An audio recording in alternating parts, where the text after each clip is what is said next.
Hello friends, कैसे हैं आप। मैं हूं आपका दोस्त पुष्पेंद्र।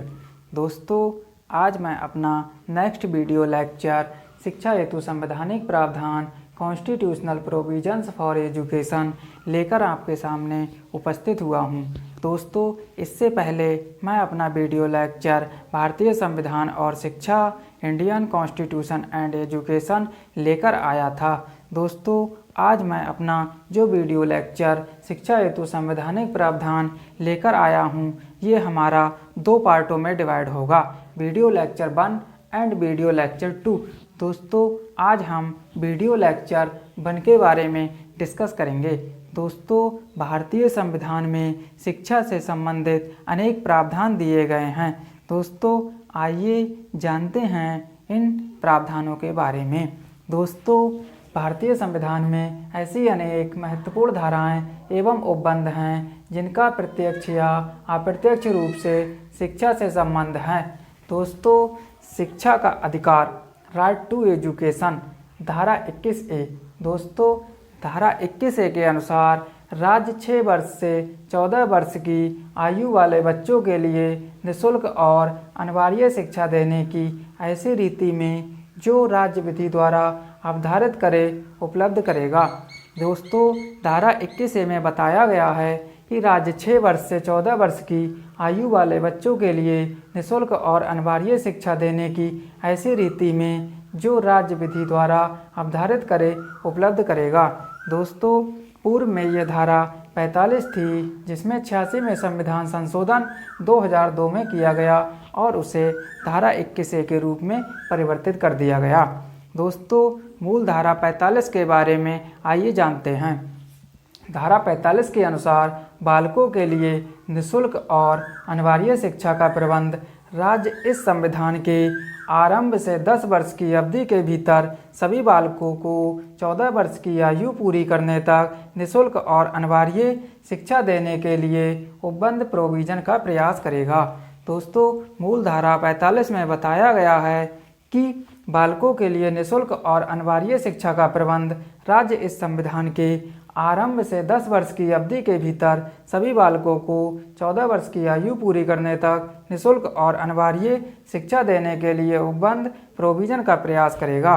दोस्तों, सन 2002 में 86 में संविधान संशोधन के अंतर्गत संशोधन किया गया तथा 21A में परिवर्तित कर दिया गया। दोस्तों, जो हमारे सामने धारा 21A है, ये मूल धारा 45 का ही संशोधित रूप है। दोस्तों, छोटे बच्चों की देखभाल तथा शिक्षा, provision for early childhood care and education. दोस्तों, धारा 45 राज्य प्रारंभिक अवस्था में बच्चों की देखभाल तथा शिक्षा के लिए उपबंध करने का प्रयास करेगा। दोस्तों, इस प्रकार भारतीय संविधान में अभिभावकों के लिए भी कुछ कर्तव्य बताए गए हैं जो हम पढ़ते हैं। दोस्तों, भारतीय संविधान में अभिभावकों के कर्तव्य से संबंधित धारा 51A है। दोस्तों, अभिभावकों के कर्तव्य, ड्यूटीज ऑफ पेरेंट्स, धारा 51A। दोस्तों, धारा 51A के अनुसार अभिभावक तथा संरक्षक का कर्तव्य होगा कि वह 6 से 14 वर्ष के बीच आयु वाले बच्चों को शिक्षा के अवसर प्रदान करेगा। दोस्तों, धारा 51A में बताया गया है कि अभिभावक तथा संरक्षक का कर्तव्य होगा कि वह 6 से 14 वर्ष के बीच आयु वाले बच्चों को शिक्षा के अवसर प्रदान करेगा। दोस्तों, ये धारा 2002 में संशोधन करके जोड़ी गई थी। दोस्तों, आइए जानते हैं शिक्षा से संबंधित कुछ और प्रावधान। दोस्तों, धारा 28(2). धारा 28(2) के अनुसार यदि संस्था किसी ऐसे ट्रस्ट द्वारा संचालित हो जिसके प्रावधानों के अनुसार धार्मिक शिक्षा देने की बाध्यता हो और वह राज्य द्वारा संचालित की जाती हो, तो ऐसी संस्था को धारा 28(1) के प्रावधानों की अनिवार्यता से मुक्त रखा जाएगा। दोस्तों, धारा 28(2) में बताया गया है कि यदि कोई संस्था किसी ट्रस्ट द्वारा संचालित की जा रही है और उसमें धार्मिक शिक्षा देने का प्रावधान हो, तो वह धारा 28(1) के प्रावधानों से मुक्त रखी जाएगी। दोस्तों, धारा 28(1) में क्या प्रावधान था, आइए उसके बारे में पढ़ते हैं। दोस्तों धारा 28 वन के अनुसार राज्य निधि से पूर्णतः पोषित किसी शिक्षा संस्था में कोई धार्मिक शिक्षा नहीं दी जाएगी। दोस्तों धारा 28 वन में बताया गया है कि यदि कोई संस्था पूर्ण रूप से राज्य द्वारा पोषित हो तो उसमें कोई धार्मिक शिक्षा नहीं दी जाएगी। दोस्तों आइए पढ़ते हैं अगली धारा के बारे में। धारा 28(3) दोस्तों धारा 28(3) के अनुसार व्यक्ति की स्वीकृति के बिना जबरदस्ती धार्मिक शिक्षा देने पर पाबंदी लगाती है। दोस्तों जो धारा 28(3) है ये बताती है कि किसी व्यक्ति को जबरदस्ती धार्मिक शिक्षा नहीं दी जा सकती है। दोस्तों धारा 29(1) आइए दोस्तों धारा 29(1) के बारे में पढ़ते हैं। धारा 29(1) के अनुसार भारत के राज्य क्षेत्र अथवा उसके किसी भाग के निवासियों के किसी विभाग को अपनी विशेष भाषा, लिपि या संस्कृति बनाए रखने का अधिकार होगा। दोस्तों धारा 29(1) में बताया गया है कि भारत राज्य के क्षेत्र अथवा उसके किसी भाग के निवासियों के किसी विभाग को अपनी विशेष भाषा, लिपि या संस्कृति को बनाए रखने का अधिकार होगा।